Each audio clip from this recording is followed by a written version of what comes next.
40e lettre de Sénèque à Lucilius. Tu m'écris souvent et je t'en sais gré, car ainsi tu te montres à moi par le seul moyen dont tu disposes. Chaque fois que ta lettre m'arrive, nous voilà tout de suite ensemble. Si nous sommes contents d'avoir les portraits de nos amis absents par les souvenirs qu'ils renouvellent, si cette consolation mensongère et vaine allège le regret d'être loin d'eux, comme une lettre nous réjouit davantage, puisqu'elle apporte des marques vivantes de l'absent, l'empreinte authentique de sa personne. La trace d'une main amie, imprimée sur les pages, assure ce qu'il y a de plus doux dans la présence. Reconnaître. Tu m'écris que tu as été entendre le philosophe Sérapion quand il faisait escale en Sicile. Son éloquence, dis-tu, va grand train. Elle lui arrache une masse de mots qui ne s'épanchent pas d'un cours uniforme, c'est une presse et un écrasement, car il en vient trop pour la capacité d'un unique gosier. Je n'approuve pas non plus ce procédé chez un philosophe, dont l'élocution même comme la conduite devrait être réglée. Or, la précipitation, l'excès de mouvement exclut tout principe d'ordre. C'est pour cette raison qu'Homère prête à un jeune orateur ces paroles passionnées qui arrivent sans arrêt comme flocons de neige en hiver, tandis que des lèvres du vieillard la parole coule avec lenteur, plus douce que le miel. Sois donc bien persuadé que fougue oratoire impétueuse et débordante sied mieux à un conférencier ambulant qu'à quelqu'un qui traite une œuvre grande et sérieuse et qui instruit.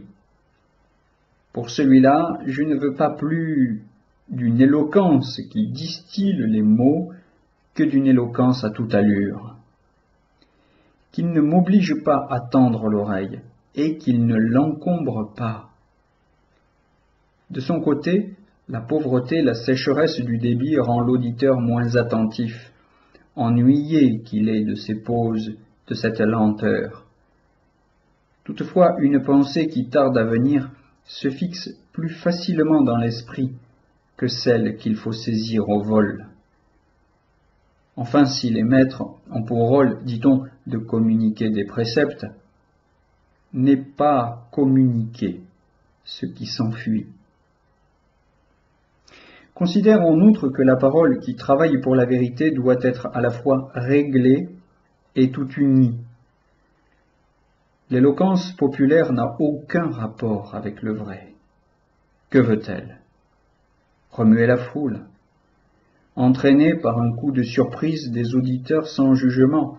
Elle ne se prête pas à l'épluchage, elle tire au large.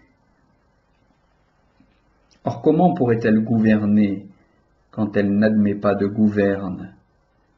Et ne voit-on pas que le discours qui a pour objet la guérison des âmes doit descendre au fond de nous-mêmes? Un remède ne profite que s'il séjourne. Mais quel vide, quel néant! Plus de bruit là-dedans que de bons effets. Calmez donc mes terreurs, réfrénez les passions irritantes, dissipez les préjugés, réprimez le penchant à la mollesse, secouez l'avarice. Est-ce que cela se fait à la volée? Est-ce en passant qu'un médecin traite ses malades? Et puis un tel fracas de mots arrivant en trombe et sans choix ne donne pas même le moindre plaisir. Pour beaucoup de tours de force qu'on croirait impossibles, il suffit de les avoir vus exécutés. De même ces baladins de la parole, il est plus que suffisant de les avoir une fois entendus. Que voudrait-on apprendre? Que voudrait-on imiter chez eux? Que penser de leur âme alors que leur discours n'est que désarroi, emportement ingouvernable? Celui qui court sur une pente ne s'arrête pas du coup au but qu'il s'est fixé. Par la vitesse acquise de son corps, il brûle le pavé, il est emporté plus loin qu'il ne voulait. Ainsi cette volubilité de langage n'a pas puissance sur elle-même et n'honore guère la philosophie qui doit poser sa parole, non la projeter. et cheminer, pas à pas. Et quoi ne lui arriverait-il pas aussi de hausser le ton? Sans nul doute, te répondrai-je, mais à condition de ne point compromettre sa dignité morale, dont cette éloquence véhémente et brutale fait abandon. Qu'il y ait dans le style philosophique une grande force, mais tempérée, flot d'eau vive, et non torrent. C'est à peine si je permettrais à l'orateur lui-même une telle vélocité d'élocution, sans retour sur soi de la pensée, une telle liberté d'allure.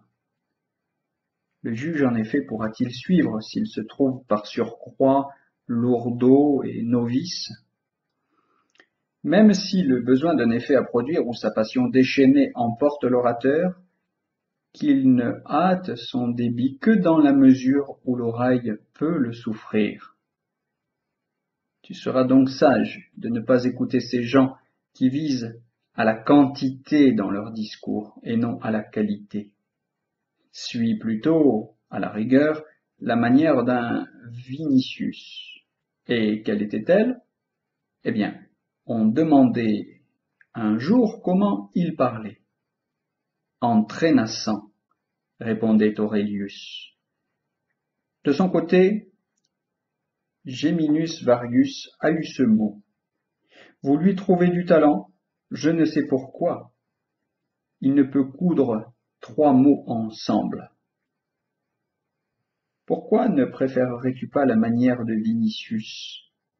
Il surviendrait peut-être quelque mauvais plaisant, comme celui qui, voyant notre homme arracher ses mots un à un, comme s'il ne les disait pas, mais les dictait, lui lança « Dis donc un peu, pourrais-tu dire enfin quelque chose ?» Quant à l'éloquence au galop d'un Atérius, orateur très réputé en son temps, je veux qu'un homme sensé la tienne bien loin de soi. Jamais une hésitation, jamais une pause, il débutait, il terminait, tout d'une tire. J'estime à la vérité que, selon les races aussi, certaines méthodes conviennent plus ou moins. On passerait au grec l'abus que je blâme. Pour nous, c'est une habitude, même en écrivant, de ponctuer de repos la phrase.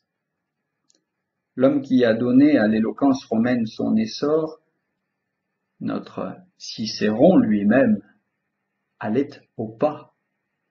Le langage romain se surveille davantage, il s'apprécie et s'offre à l'appréciation. Fabianus était un personnage éminent par son genre de vie, par son savoir, comme aussi par un mérite qui ne vient qu'après ces deux si, l'éloquence. Il disputait avec aisance, plutôt qu'avec animation. C'était facilité, pouvait-on dire, ce n'était pas célérité. Et ce don de facilité, je l'accepte chez le sage, je ne l'exige pas. Étant admis que son discours se développe sans encombre, un débit mesuré me plaît mieux que des flots débordants.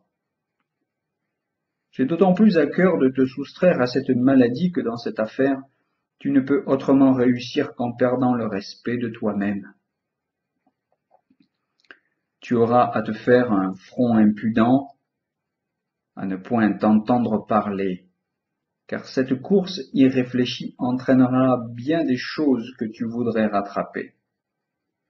Tu ne peux, je le répète, réussir en cette affaire qu'aux dépens de ton honneur. Et puis on est tenu à des exercices journaliers de l'étude des choses, il faut passer à celle des mots. Même si les mots se présentent d'eux-mêmes, s'ils se déroulent sans te demander aucune peine, il faut néanmoins en régler le cours. À l'homme sage convient, ainsi qu'une démarche vraiment modeste, un discours serré, sans rien d'aventureux. En somme, et au total, je te recommande d'être lent à parler.